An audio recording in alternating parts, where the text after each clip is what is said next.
So hi, welcome to the Noise Podcast. I'm Shane. I'm Glory. And we're here with... I'm Art Geezar from Art of Shock. There are some questions to say about their upcoming album, Shine Blacklight. So congrats on that, by the way. How do you feel about the response to the announcement so far? It's been amazing. I was expecting something good because we worked really hard on this, and we had been touring with, did a couple tours before for the previous album. We met a lot of people, made a lot of friends. So, yeah, I already knew that a lot of people were expecting this, and a lot of people are excited about this. So when we started releasing videos, they started working very well. We got into the Vivo chart, the most viewed male videos, right? And oh yeah, and yeah, we're really happy about it. We're really excited to share this with the world. Oh yeah, the album rocks, especially the second half of this album is a total ripper. Fucking awesome, yeah. Yeah, it's a bit different than the other one. I don't know if you guys heard the first one, Dark Angelus, but it's we got into a situation where this our first album actually dropped when California announced the lockdowns and several other states, right? Which meant our tour was fucked. Everything was like, it's like, okay, that's our luck, right? Murphy's Law for us. So whatever. You guys were on tour like in the United States when the lockdowns hit? We're like days away from the tour. Oh, okay. So you weren't... It was really horrible, and the lockdown started when the album dropped. Oh, terrible. That's fucking terrible. Awful timing. Yeah. Oh, that's unfortunate. But this one, hey, lockdown, it's no more, and the album is fucking amazing. But I think that's the reason it's different and it's better is because we had this special moment in human history, right? Absolutely. We don't have a lot of time in our hands, Absolutely. Sure. Like, what the fuck do we do now? Yeah. A lot of people started podcasts, a lot of people started like working on different things, right? Like trying to learn how to play guitar, get into improv, blah, blah, blah, writing, right? And the only thing we had to do was to go back to the studio and write more, right? Yeah. Exactly. Absolutely. But this time we had so much spare time that we were able to, go and discover different textures and atmospheres, right? Absolutely. And we wouldn't have otherwise. Yeah, it's true. And now you're putting out a record. Thank God, knock on wood. There's no global pandemic that's gonna fuck it up days ahead, days before. Yeah. We're all whatever good happens, right? Like... yeah. God, yeah. So, is there any meaning behind the album title or cover art? Well, yes. It actually started. I started writing songs, right? And I was like in and out of a depressive state. And I really like watching true crime documentaries with my wife. And you know how the forensic teams go into the crime scenes and they shine the black light over the walls and carpets and everything. Yeah. And stuff that some otherwise would look pristine reveals carnage and disgustingness, right? Yeah. And I was thinking, what if we had one of those for our brains and souls, right? And then I realized that a lot of the shit that I was writing was about the human condition. It's about this stuff that we don't talk about often, right? The things that we all know about, but we hate to talk about. Absolutely. And any meaning behind the cover art? Well, it's the same thing, right? It's like it's this entity shining the black light over everybody. Yeah. Yeah. That's a crazy concept. For sure. I like it. Yeah. I love it. So can you tell us a little bit about your writing process for the album? Well, yeah, I had the opportunity to do everything, right? To do all the ways you can approach a song, from like one-liners to a little melody to a riff, and yeah, more often than not, you would find me at the parking lot of my studio, just like chain smoking and day drinking, right? But I was generating ideas. At some point, I just show up to work, and something happens, right? Yeah. Oh, line. Okay, let's go in, work on it. Oh, little melody. I usually sit down at the piano. If I get a melody, it's usually the piano first, right? Okay, figure out the chords, blah blah blah, then grab the guitar, and let's make a little demo. And or sometimes it's just like a guitar riff, right? You're jamming, and it's like, oh, this sounds evil, right? This is kick-ass. Yeah. But yeah, I tried everything with this album. I'm really happy about that, actually. Absolutely. And do you think like because obviously it was like during the pandemic you had time to try literally everything. Do you think that was like a blessing for the album or a curse, like where it kind of drove you insane? I mean, it's both, right? At the moment, I didn't know what was gonna happen, Hmm. but I kind of like just, I said every day, I showed up every day and I basically told to whatever was in there, right? Like I showed up, just give me something. Mhm. Yeah. Okay. We had to keep going. Yeah. So you were writing every day. Like how many demos, song ideas did you wind up with before you started whittling it down for what's on the record now? Like more than 70, actually. Jesus. God damn. Oh my There's god. what, like 10 songs on the album? I got to a point where my bandmates didn't want to listen to that shit anymore. Like, you Start choose singing whatever it. you think is best.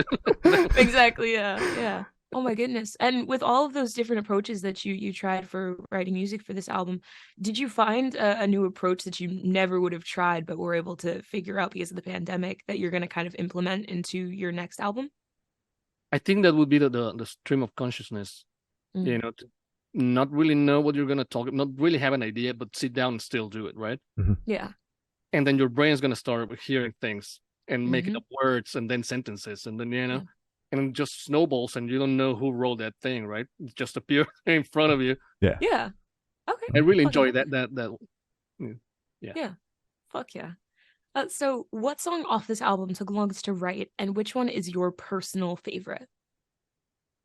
Well, it changes with my personal favorite. Mhm. Right now, it's like a song that it's not a single yet, but it's a song that's called "Defeated," which Mhm. closes the album. I don't know if you guys have advanced copies Yep. or not. Yeah, Yeah. Yeah. I Yeah. don't know if you heard of Yes. "Defeated." I love that song. It's my whole feeling, when everything went to shit. Mm. Absolutely.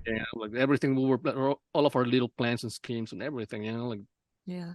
everything's worthless, right? In And that that's moment, really yeah. bad. The one that took the longest probably would have been like 20 volts, the opener, because I started that song and then I just left it there because I didn't think that anybody would like it. It was kind of a personal depression and rage song, right? Yeah.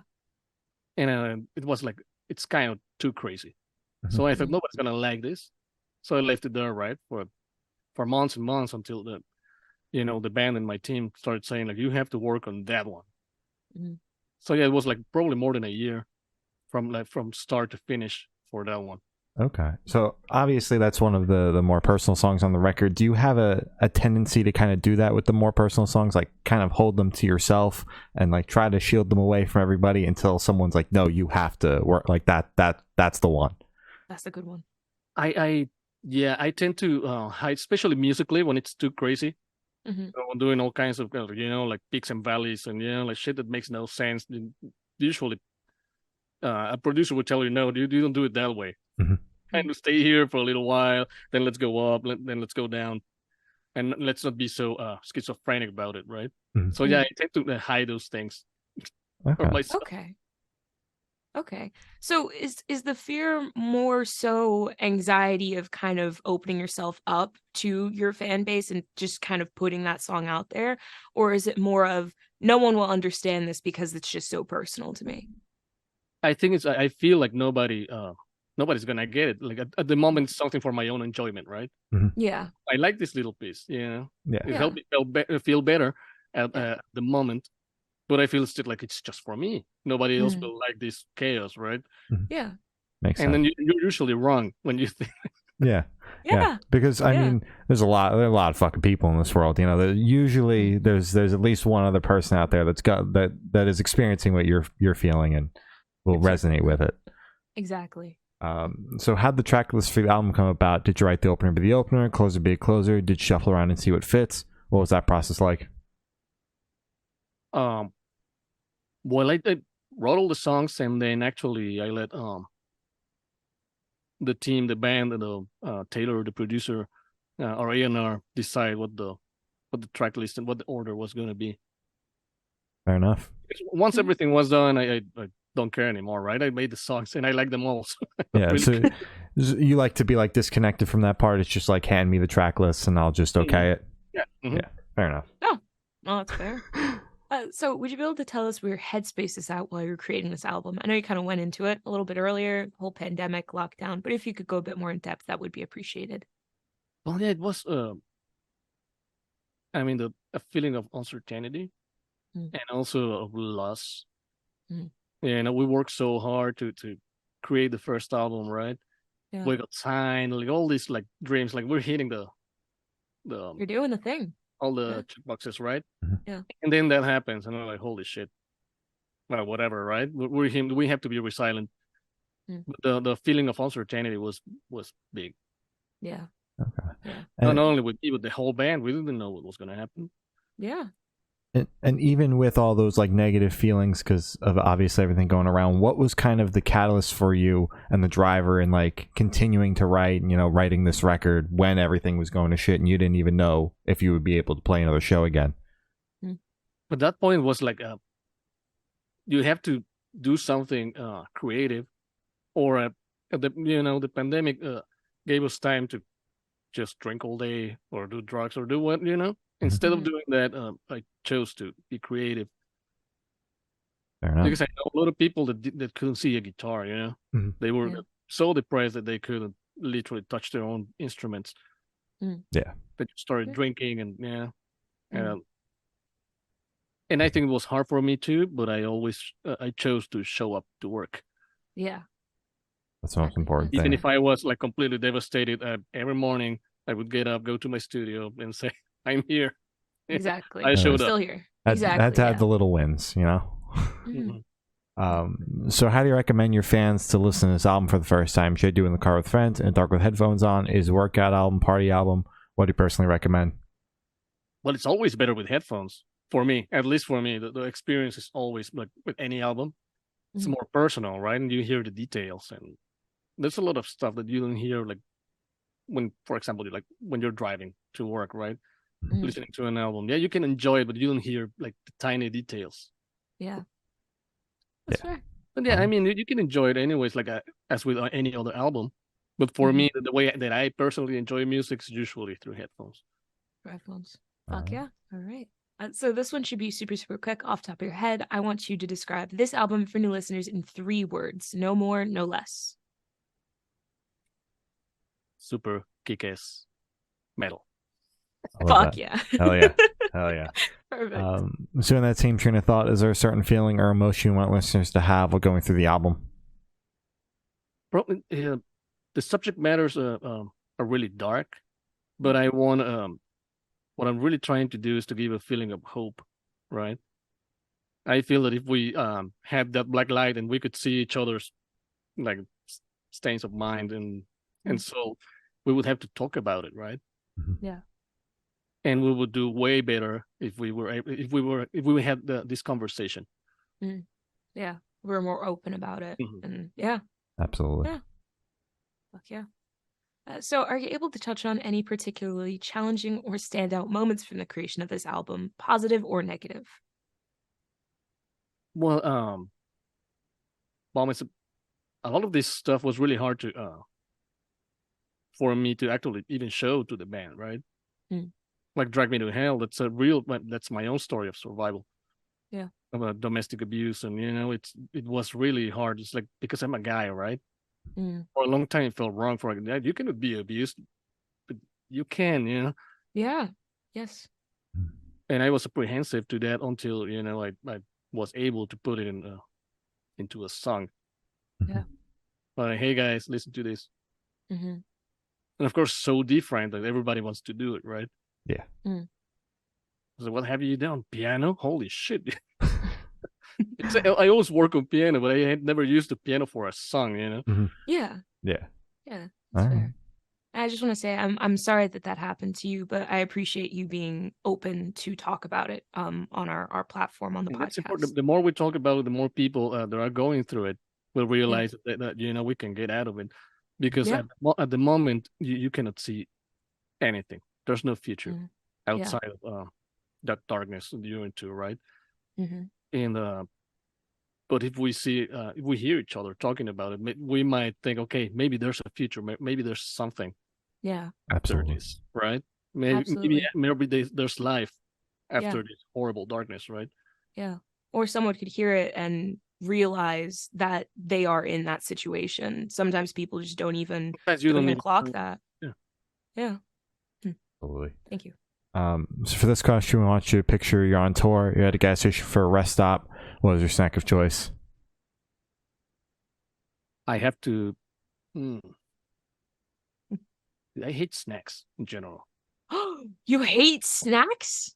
Yeah, I mean they're fattening. Like I tend to overdo everything. Okay.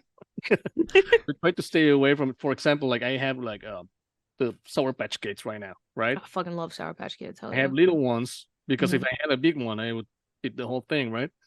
Okay, that's I fair. have to That's control myself with those. Okay. fair. Yeah. Okay. Hmm. So and as long as it's in like the littlest bag possible, then it's up for grabs in the gas station for you. Mhm. Yeah, exactly. Little bags of pretzels, like Yeah. the Sour Alright. Patch Hell Kids. yeah. Hell yeah. Sounds good. Okay, fuck yeah. So on the topic of food, if the band was a dish, what dish would the band be and why? Has to be something slimy and disgusting, like Slimy and disgusting. cargo or something like that. Ooh, escargot. Yeah. Ugh. Are you trying? Do you want people to, to like the band? I mean, it looks disgusting, but it's delicious. Oh, see, I am not the target audience for that. I do not like escargot. The texture of it, it's like a wet mushroom to me. That's the texture of it for That's me. the whole idea. If you get over that the ick, right? Mm-hmm. Yeah, then you gotta enjoy get past delicious that. delicious flavors. Yeah. Okay, that's Alright. fair. No, I get it. I get the reasoning. That's fair. Sounds good. So for the last couple questions, we're gonna shift completely away from music and go straight to death row. Boom. So if you're on death row, what would your last meal be with a drink? Sushi, any type of sushi. Oh. Sashimi, not rolls. Yeah. Oh. And- Okay. And probably a tall boy of cheap beer. Nice. All right. Hell yeah. Awesome. So if you could live in one fictional world for a week, where would you live? Any continent in The Witcher. Oh, The Witcher. Hell yeah. That's good. That'd be crazy, Solo. That'd be cool though. Been wanting to get into those video games so bad, but I just don't have the time for something that big and of an open The Witcher world. is a commitment. Yeah. It has a fucking commitment. Yeah. Yeah. I've thought of asking the last question. Every single person that we've spoken to have said that it is the most important question. What's your favorite color? Purple. Oh, Specific shade of purple? shade? Yeah. No, but yeah, like velvety coffin style, Oh. Nice. Mm. All right. like Halloweeny purple. Halloween. Yeah, that dark, like kind of spooky-ish. Yeah, I fucking love that shit. Oh yeah. Mhm. So as I said, that's all the questions we have today. Is there anything that you would like to plug? Well, the record drops on September the 8th. You can pre-order it through artofshock.com. We have a bunch of singles out and videos. Go check them out if you want to, and hit us up if you want. You can DM us and we will usually answer. Oh, and yeah, hope to see you on the road. All right. Well, thank you for now. It's been Art from Art of Shock, and we have been the Good Noise Podcast.